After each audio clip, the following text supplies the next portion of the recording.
I grew up on a farm in central Iowa, about 20 miles outside a town so small it didn't even have a stoplight.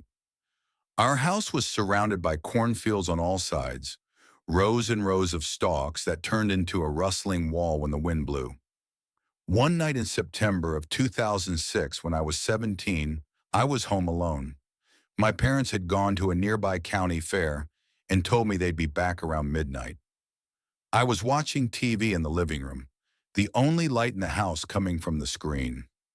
Around 9:30, the power cut out. Everything went dark and dead silent. I figured it was just a breaker or a storm somewhere, but when I looked outside, the sky was clear.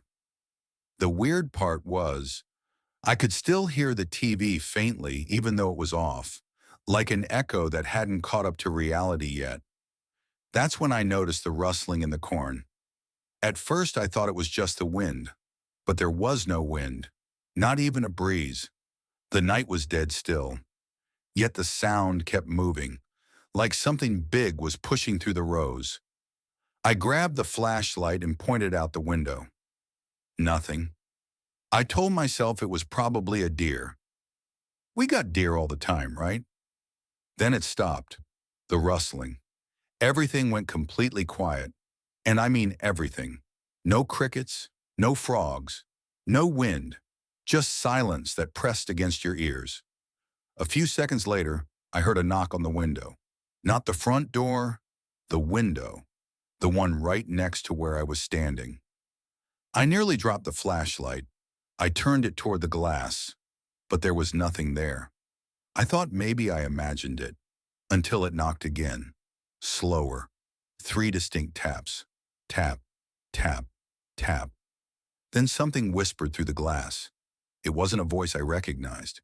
It wasn't even human. It was wrong, like someone trying to sound human but not quite getting it. It said, "Let me in." I'm cold. I backed away from the window. My heart was pounding so loud it felt like I couldn't hear anything else. I went to grab the landline phone to call my parents, but the line was dead. No signal. The knocking stopped, but I didn't check the window again. I just sat in the hallway with a knife and waited. My parents got home around 12:30. The power came back on like nothing had happened.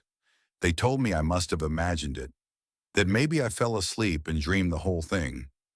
But the next morning when I went outside, I found something that proved I hadn't. There were footprints, bare feet, no shoes, leading straight from the cornfield to my window. But here's the thing that still keeps me up at night. There were no prints leading away. End of story.